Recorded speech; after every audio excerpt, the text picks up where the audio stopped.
Een peer van de 16, Henk Keizer, juist er toch heel goed zielt in die laatste route. De jongens van Los, nog treurig hoe dat zingende plakje op Heeg, dat maar beter kennen. Maar die raderroek van Michiel Kalsbeek, juist er zo mooi die in mijn tweede plakje met die slag. Dat is altijd goed in Heeg. Ken het ik in Sleert. Goeie. En Henk rechts, ik al voor in Juster. Ken die dat met het grutterskip ik op de Slettemermar. De Slettemermar met een prachtige route van de media, maar het was een op- en del-verhaal. De skippers zijn er eigenlijk wel een beetje sad van. Op naar de Vaargeul en weer waarom naar tussen Balk en Sleert. Een start. Eens even zien hoe dat gaat daar bij die onderste tonnen. Wat is er eigenlijk aan de hand? Dat gaat net helemaal goed. De fok van Jacob Huisman die klappert en klappert. En ja, hij kent de tonnen net erin en Peter de Koe wel. En Jacob Huisman die mat dus een slag in de ronde. En dat betekent dat er net weer hetzelfde herhaling kan als Juster. Dan Lavieri naar de bopperste tonnen. Wat liep het Tony Brundle goed te gaan. Maar het gaat net goed. Peter de Koe, die hier de mooiste start. Had de goede positie uitzag. En die komt mooi voor. Jelle Talsma om de eerste tonnen. Hij koert er van los en dan Roem om de tonnen. Al maakt er de roemte van Jelle Talsma wel even litten verzels. Zo zit het er van de bovenkant uit als die beide mannen op het tonnentak komen. En daarachter scoot het veld linkende wij in elkaar. Het weer wat een vreemdheuglizend tonsje. En alle skippers die kregen net het goede vlaagje om goed om dat tonsje te komen. En dan wie het wel eens leiden. Likas Martin Vlasbloem bovenop de tonnen. En hij moest dus een extra gang meidje. En dat hielde net voor al die oren.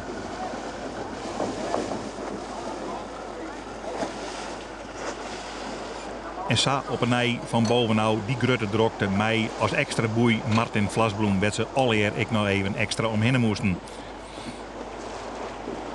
En vreemd genoeg zit Sibu Siesling wat in de eind van dit klassement. En dat kunnen we net verwachten. Maar het bouwmeester oerkwam. Ze zit jong in uitsturing en ze zocht naar de scootjes op de Slettemermar. Iets strijden voor elk vlaagje. Maar ze moesten een keuze maken. En voor de wien was dat een hele moeilijke keuze. Welke tonnen neem je? De bakboord of de stuurboordstonnen? De bakboordstonnen neemt Los no. Want hij zit bij de voorsten. En hij ziet het uit. En de oren die gaan eigenlijk de orenkant op. Is de bakboordstonnen wel de goede tonnen? Dat vreeg je dus al. Nee, dat is het dus net. Want Peter de Koe en Jelle Talsma die komen van de orenkant. En die lezen dan een eind voor. En Jelle Talsma beziekt het heger te kniepen om Peter de Koe eruit te kniepen. Maar Peter de Koe laat hem lekker rennen. Is wat heug wij kan. En dan kan je goed op de tonnen aankomen. En zo komt er voor Jelle Talsma om de tonnen. En leidt Peter de Koe dus eerste. En komt nog altijd. En dan komt Jelle Talsma daar achteraan. En de beide orenman komen daar weer achteraan. Los. En dan Tony Brundle. Hij helpt de tonnen echt wel. Als moet er nog even wat kniepen. Maar dat betekent dus dat de kopgroep mak is. Die fjouwer, die lezen nogal een eindje voorop. En dan moet op een nij de keuze maken worden bij die onderste tonnen. En hoe wordt Jelle Talsma eigenlijk een beetje dirigeerd naar de bakboordstonnen. Hij denkt, ach, dat moet wel kennen. Dat doe ik dan maar. En de orentreien, die gaan de orenkant uit. De stuurboordstonnen. Zie wat Jelle Talsma van die slag maakt. Zie die slag van Los is wel goed. En ik kan Brundle ik mij komen. Ik kan Peter de Koe ik mij komen. Maar aan de orenkant van de mar, daar had Jelle Talsma absoluut geen wien.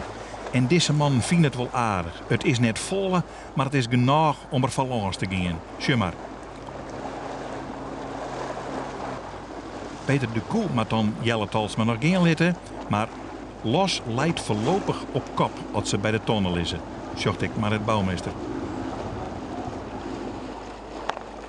En Sibu Siesling, hij zit nog altijd achter in het veld. Hij kan maar net naar voren komen. Het maskert hem net. En zo zijn er allerhande problemen van skippers.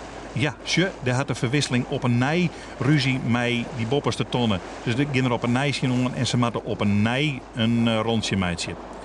En dan is het op een nij onderin, het bloed hetzelfde, de hullen met je, ziek je nij wat voor tonnen nemen. En wat doet Jelle Talsma? Hij doet voor de tweede keer de bakboordstonnen. En alle drie oren die het voor ons lezen, die door de stuurboordstonnen. Nou, dan Jelle Talsma maar even vallen. Het liep het wel aardig slagje te wijzen, maar dat is het net.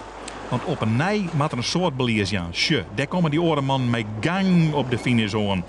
De jongens van Loslissen voorop moesten nog even een beetje kniepers in de oren, maar konden dat redden. En zij gingen dus eerste oer de finish.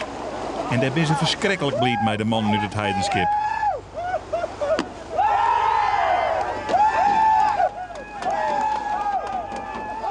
En dan is Jelle Talsma er dan net. Nee, hier is Tony Brundel. Die wordt tweede. Daar ben ik heel blij mee. En dan Jelle Talsma dan net. Dan komt Peter de Koe. Ik feest. En dan is het pas een plakje voor Jelle Talsma. Die dus mij voor online had. Maar het duurt net redden koe. En ik word zakkerd in het klassement. Al ben ze er nog wel blij mee. Nou, en dan komt de rest verder. Walter de Vries scoot weer in eens op naar een vierde positie. Voor de jonge Jasper nog. En nog even spannend op de finish. Sibo Siesling kwam in eens naar voren. Dus op een achtste plakje te lanen. En zo kwam iedereen weer naar voren. En wie het toch nog een vrij vlotte finish.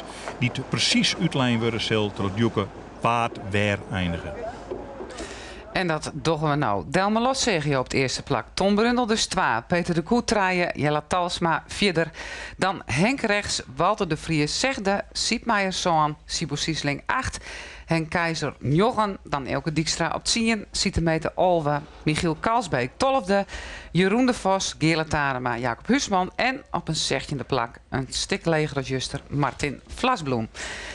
We hebben alles bij elkaar opteld en het minste resultaat er oudlutsen. En dan zit het klassement er zo uit. Delme Los, Boppe Oon. Eerste plak maar 4,9 punten. Dan 2 Jelle Talsma, maar 6,9. 3 Sibo Siesling, 11,9. Dan komt er een grote groep dicht bij elkaar. Walter de Vries maar 14. Tom Brundel, ik 14. Henk rechts 16. Dan Peter de Koe op een zanderplak met 20 punten. Michiel Kalsbeek, Siep Meijer, Henk Keizer, Sietemeter, Jacob Huisman, Jeroen de Vos, Martin Vlasbloem, Elke Dijkstra op een 15e en Geerle Tarema op een 16e plak met 39 punten.